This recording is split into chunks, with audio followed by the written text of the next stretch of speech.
Өзбекстан Республикасынын премьер-министри Абдулла Арипов жумуш сапары менен Кыргызстанга келди. Бул боюнча өкмөттүн маалымат кызматы билдирди. Манас эл аралык аэропортунда Өзбекстандын премьер-министрин вице-премьер-министр Жеңиш Разаков тосуп алды.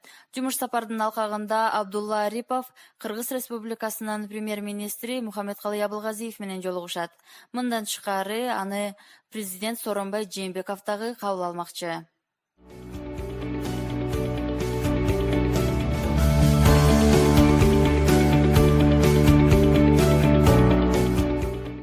Кыргызстандын мурдагы президенти Алмазбек Атамбаев мыйзамдагы оору Азиз Батукаевдин иши боюнча Ички иштер министрлигинин суроолоруна жообун эч кимге жарыялабастан купуя түрдө жооп берүүгө даяр. Бул туурасында КСДБнын өкүлү Кундуз Жолдубаева билдирди. Анын айтымында Атамбаевдин жактоочусу Сергей Слесарев 30-июлда Ички иштер министрлигинин өкүлдөрү менен жолугуп, тергөөчүлөр Атамбаевке суроолорду кат түрүндө жөнөтсө, мурдагы президент аларга купуя түрдө жооп берерин айткан. Бирок мындай сунушка Ички иштер министрлиги макул болгон эмес. Жолдубаева Атамбаев экс-президент деген макамга ээ экендигин, парламент өзүнүн чечими менен анын кол тийбестигин ала албай тургандыгын айтып өттү.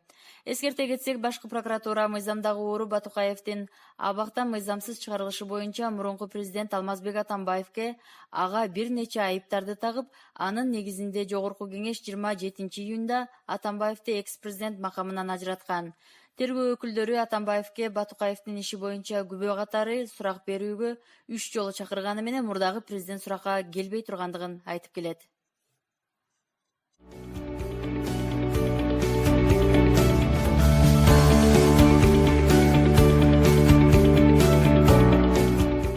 Кечээ 31-июлда президент Сооронбай Жээнбеков Чүй облусунун Панфилов районунда болгон жумушчу иш сапарынын алкагында Вознесеновка айылындагы Тяньшань Форель балык чарбасы менен жакындан таанышты.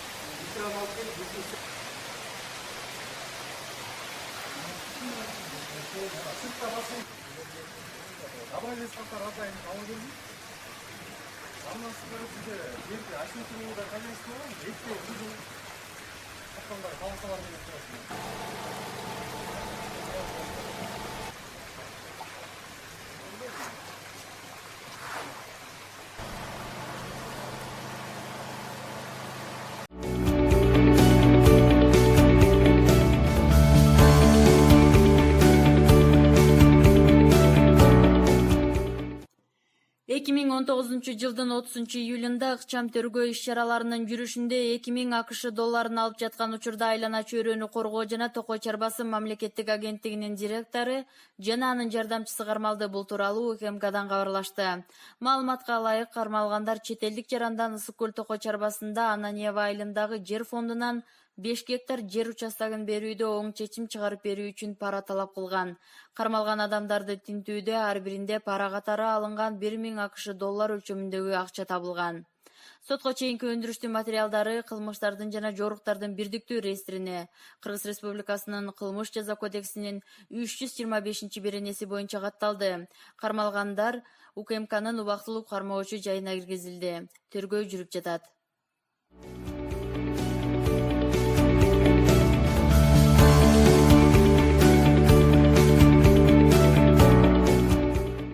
УКМК Нью ТВ телерадио компаниясынын жетекчиси Нурланбек Шакиев менен Нур ТВ телекомпаниясынын башчысы Бекболот Келдибековду профилактикалык сүйлөшүүгө чакырды.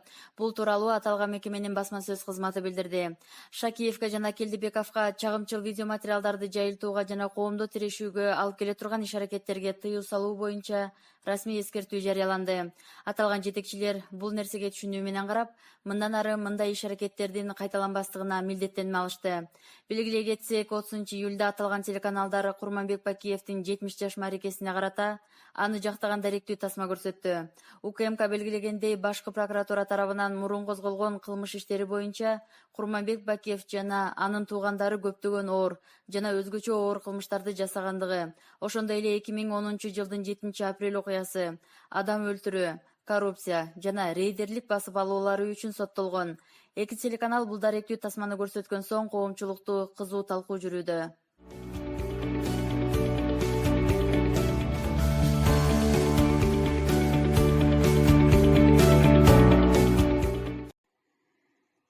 Эл аралык Amnesty International укук коргоо уюму Азимжан Аскаров боюнча соңку чечимди кыргыз бийлигинин адамдын фундаменталдык укуктарын тоготпогону деп атады.